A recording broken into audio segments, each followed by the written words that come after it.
咁呢個同學仔好特別嘅，就好中意用Baroque弓拉琴嘅。點解呢個同學咁中意用Baroque弓拉琴咧？就話説佢考試成績好咧，佢老豆去美國訂嗰支Baroque弓，跟住咧所有歌佢都用Baroque弓啦。非常長情啊！呢個同學仔咧，佢細個咧就又去咗 Andrew 師傅度，遇上咗一隻琴，睇下先嚇。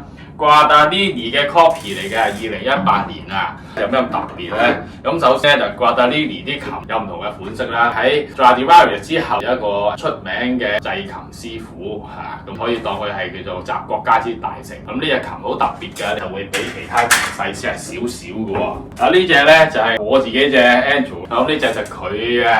咁你發覺個身咧就略為短身啲啦，咁短身啲有咩好處咧？短身啲窄少少，啲聲咧好似打詠春咁樣咧，啲力咧谷得行啲㗎，咁樣。咁所以呢個同學仔就好中意啲聲咧好飆嘅，後生仔啊嘛，飆我先驚啊，成把百咁點搞咧係嘛？咁呢個問題咧就係，咁你又要用啲Baroque弓呢個咧咁特別嘅 pattern 咧，就知道啦。呢支咧就唔係平時嗰啲巴西蘇木，係 snakewood 啊，即係蛇木。有咩特別咧？一個字就硬㗎。好鬼硬，遇上咗Guadagnini啊！咁Andrew 師傅咧之前就同佢配咗一個國內製嘅 M 片咧，好輕個，唔知係咪 Titanium 啊，都幾靚嘅。有咧仿 Wigner 嘅 tailpiece， 佢有個特別咧就係輕過 Wigner 嘅 composite material 嘅 tailpiece， 配咗條膠嘅 tail 吉啦。因為同學唔多出聲咁啊，咁辛苦啊嘛，係咁喺度好奮力咁鋸啦。而家佢拉嘅肖邦 Cello Sonata 咁啊就其實佢拉咩歌係咁啊？咁點解會咁咧？佢想大聲啲，啲聲出啲啦。講翻隻琴先，隻琴有個大心啊嘛，聲咧會令佢更加明亮。咁係咪隻琴都可以大心嘅咧？都唔係嘅。如果有啲琴大心啲，影響咗成個震動咧，做唔得嘅。正所謂上集講到咧，木頭是要配合的。Cover 呢度啦，好啦。咁我以前咧梗係 standard 嘅配置啦，而 Larsen regular 啲就 G 線就係 Farago。咁但係而家喺呢個 composite material 嘅 tailpiece 底下咧，就唔係好夠聲，個反應又冇好夠快啦，就唯有掌上壓啦，谷行啲力，因為心口弓機就係力量嘅來源，所以每次拉琴前咧，佢都做幾下掌上壓先嘅，咁有力噶嘛，係咪？但係拉琴成日咁樣谷咧都唔係辦法，谷下咧隻手就變晒形，咁點算咧？係咪？咁為咗佢輕鬆啲嘅拉奏，同埋可以更加展現樂曲嘅細緻情感，我哋同佢做一啲調整。首先就將佢換咗呢個 acoustic 嘅 tailpiece， 令到啲聲咧就嘣嘣聲咁飛翻出嚟。咁另外咧，就住嗰個 D、G 同埋 C 發音唔夠佢嘅速度嘅情況咧，就將佢條 G 線暫時換咗呢個 version regular 嘅 G 先。咁C 都要換嘅，不過送晒俾啲同學仔啦。而家冇晒，頂住先咁解啦。咁咧而家咧一拉出嚟咧啲聲咧一掂咧即刻有啦，咁就正啦。我而家用呢個 grip 咧，正常嘅 grip，你咁車下咧都會有正常嘅聲音㗎嚇。咁究竟個聲音係點咧？就去片。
希希望呢個同學仔有呢個配置之後咧，就更加厲害啦！拉嘅時候咧，可以更加細緻啊，唔使成日咧都要車佢，唔使成日用弓弦啊。其實咧4把位咧都好好聲嘅喎。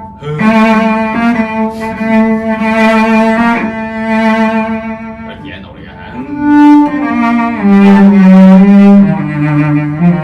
嚇。個 A 線4手指 D 音咧幾正啊 ，OK。嗱呢個又好飛嘅喎，咁一拉完之後咧。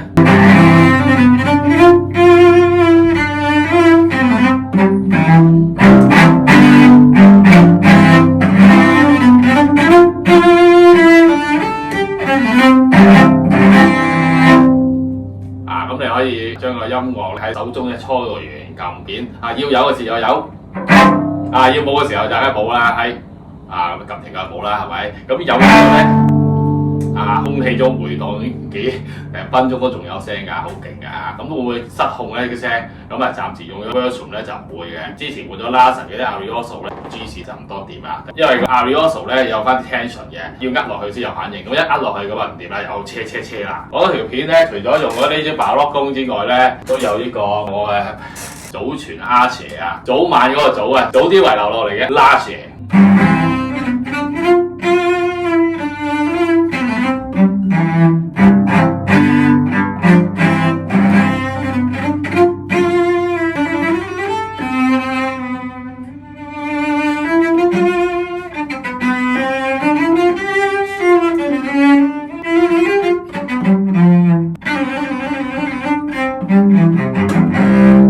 左手咧又可以好輕鬆咁樣發到聲，右手咧又一炒即刻有聲，咁啊撳低歪啦咁咧就好開心啦。如果唔係咧，支弓俾佢扭到真係成支射箭嗰啲弓咁調翻轉咁樣咧，真係會斷㗎。我試過啦，細個不過我隻貓練弓所以咧真係盡量都係唔好啦祝呢個同學咧拉就順利啦，好啦，拜拜。